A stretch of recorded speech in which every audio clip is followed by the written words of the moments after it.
Are you happy? Would you like to be happy? Or maybe, would you prefer to be successful? Why not both, right?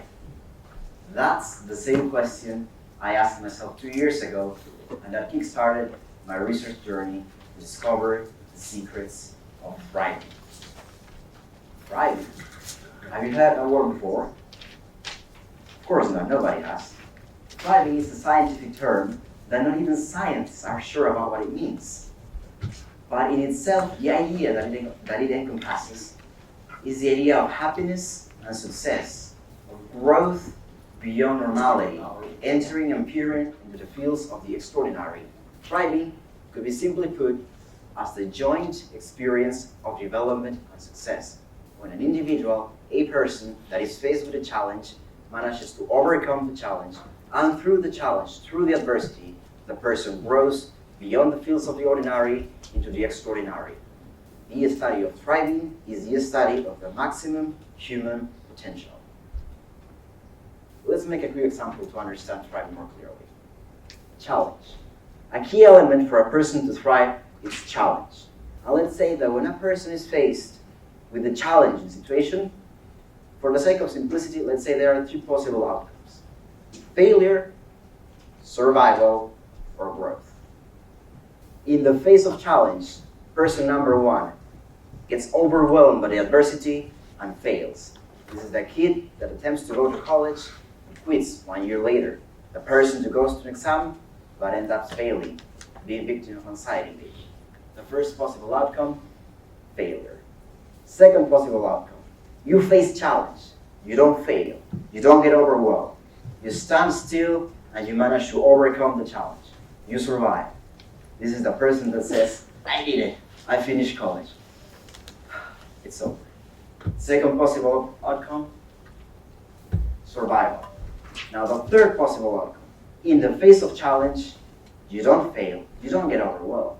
You don't only stand still, but you see challenge at the eyes and you overcome it. You grow through it. Through challenge, you become more than you were at the beginning. This growth is what we understand as the experience of thriving. In the face of challenge, the individual becomes more, achieves its best version, ends up being at its best. Growth through adversity, both in the fields of well-being, happiness, and in the fields of performance. So, 2 years ago, I asked myself a simple question. This seems like a really good, really ideal state. Does it even exist? Is it possible to achieve this? And if it is so, how do we get there? How do we achieve thriving? What do we need to do? As a loyal researcher I am, I peered into the literature and found myself with a surprise that there is no literature. Thriving itself is a fragmented term, elusive for researchers that have only gained interest in the last years, yet there is no much to learn about it. There is not still a consensus or an agreement about what thriving means or how exactly do we get there. So, I made a decision. In order to understand what it took to achieve thriving, I had to do the research myself, and I had to go to the very basics, to find the people, the individuals in the real world that had faced an unimaginable challenge and had come out on top, that had grew beyond challenge. And that's how I managed to stake this very simple question that I started my research. What can sport champions teach us about thriving? Why sports and why champions? For many of us, sports are fun, entertainment, but at the core, sports are competition. For an athlete, the life of an athlete is a life of challenge, of adversity, of competition.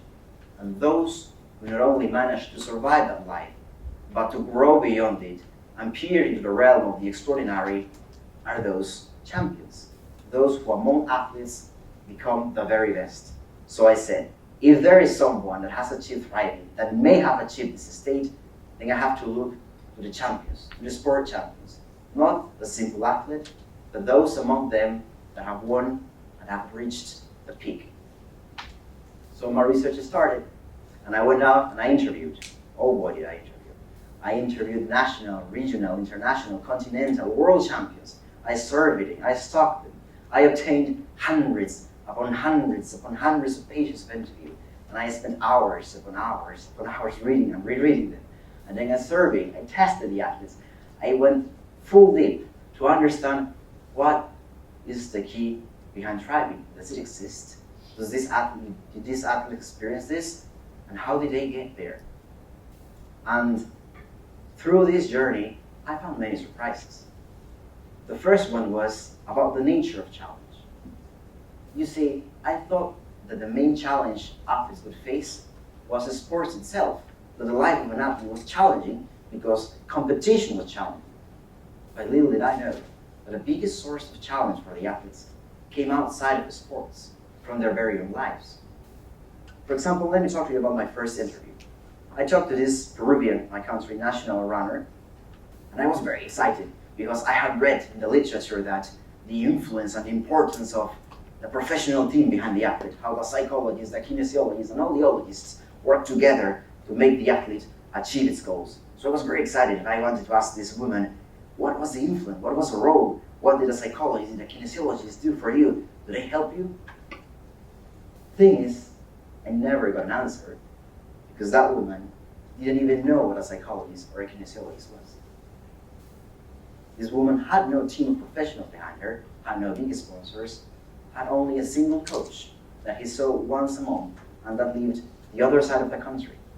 This woman had no expensive equipment, but just a pair of old running shoes that her mother had gifted her when she finished high school.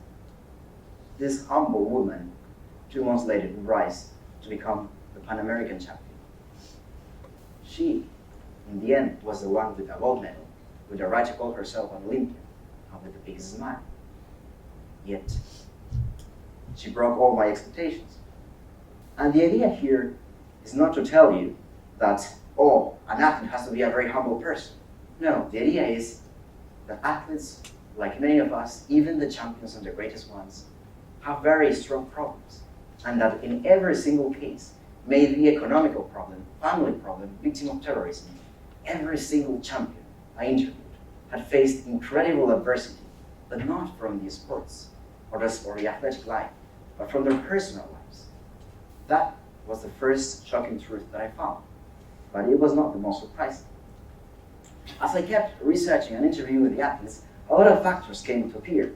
I seemed to find the experience of thriving around the athletes, and I wanted to know how did they get there.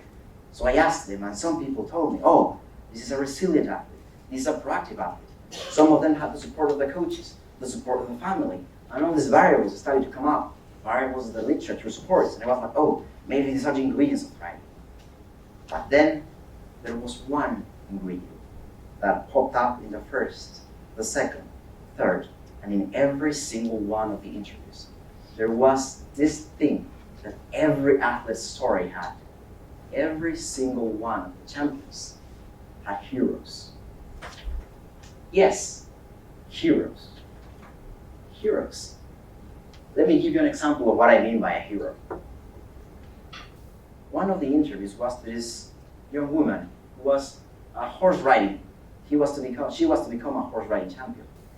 And she talked to me about her life, how her life was very, very rough.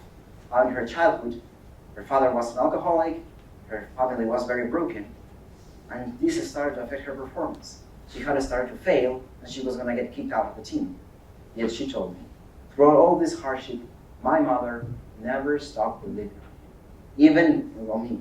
Even when I was the lowest, she believed in me. And through her belief, she pulled my father together, our family together, fixed our family, and kept us together. And this is the key part. She finished the interview saying, if my mom could do something so incredible as keep my family together, how can I make something so simple? Just keep running. Running she kept, and she won all the medals, and she became the champion. That's a hero. Such is the case of this little boy, who since he was a very, very young boy, he wanted to be a football player. But nobody in his family would believe in him. That's not a real job, they would tell him. You're never going to become a professional. But the father said that, the mother said that. But there was the big sister. The sister that traveled from one side of the city to the other side of the city every single month to watch every single one of these boys' games. Even if it meant missing a school, missing an examination, or even losing her school year, and saying goodbye to his friends, graduating later, 1 year later, even if it meant all this loss. That big sister always saw all of the games. And this boy rose to become the only professional football player of the entire community. Heroes. Even champions had heroes. That's the first, most important lesson that I learned.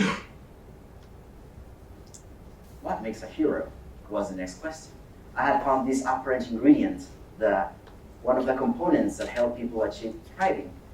And then I asked myself, okay, let's put this all together and find the characteristics that make a hero. And I found 3 characteristics, 3 essential elements that made the heroes of all these champions' stories. First ingredient, admiration and inspiration. The heroes were a source of admiration and inspiration in the sense that the athlete saw the person as a real hero. He saw or she saw the struggle of his idealized person as an incredible fight in which, by comparison, his own fight was nothing. My mom kept my family together. If she did something so hard, how can't I do something so simple as keep running? The heroes were sources of admiration and inspiration. Second ingredient, relatedness and closeness. Heroes were not strangers, were not famous stars or people that came out of nowhere to help the athletes. No. Heroes were people from the athletes' lives. A mom, a dad, brother, a sister, a teacher, a coach, a friend, teachers. Heroes were people close, normal people around the athlete. And finally, third ingredient, sacrifice. Because you can't have a hero without sacrifice. Every single one of the heroes lost something. Even if it was losing or sacrificing your happiness as a woman, like the mom who kept the family together. Even if it meant sacrificing your school year, like the big sister. Or even if it meant something so small as not eating for a day so you could share food with your humble athlete. Every single hero made a sacrifice. And through that sacrifice, the athletes rose. The athletes managed to overcome challenge and rise beyond the ordinary, peer into the realm of the extraordinary. They didn't do it alone. They did it with heroes. Because even champions need heroes, and heroes are closer to us than we may think. So, what's the advice that I have for you? Go out and find a hero? No. It's not that easy to go out to the street and say, hey, I want a hero, and a hero will pop up. It's a little bit complicated. My advice here is not find a hero. In fact, there is something that I have yet to tell you. I interview the athletes, yes, but I also interview their coaches and the people around them. See, I interviewed both the athletes and the heroes. I surveyed and researched and tested both the athletes and their heroes. And what I found was that yes, heroes help athletes achieve thriving. But when they did it so, when they sacrificed themselves for their athlete, they themselves rose beyond the ordinary, and they themselves achieved thriving. The heroes, through their sacrifice, their support, their unwavering belief in the athletes, they themselves achieved a level of well-being greater than any before, and their performance skyrocketed in whatever they were doing. They broke any expectation and every boundary. For thriving is a phenomenon that affects both the athlete and the hero. And that's the message I have for you today. Don't go out and find a hero. Be someone's hero. Because that's one of the ingredients to achieve extraordinary performance and well-being. Be someone's hero.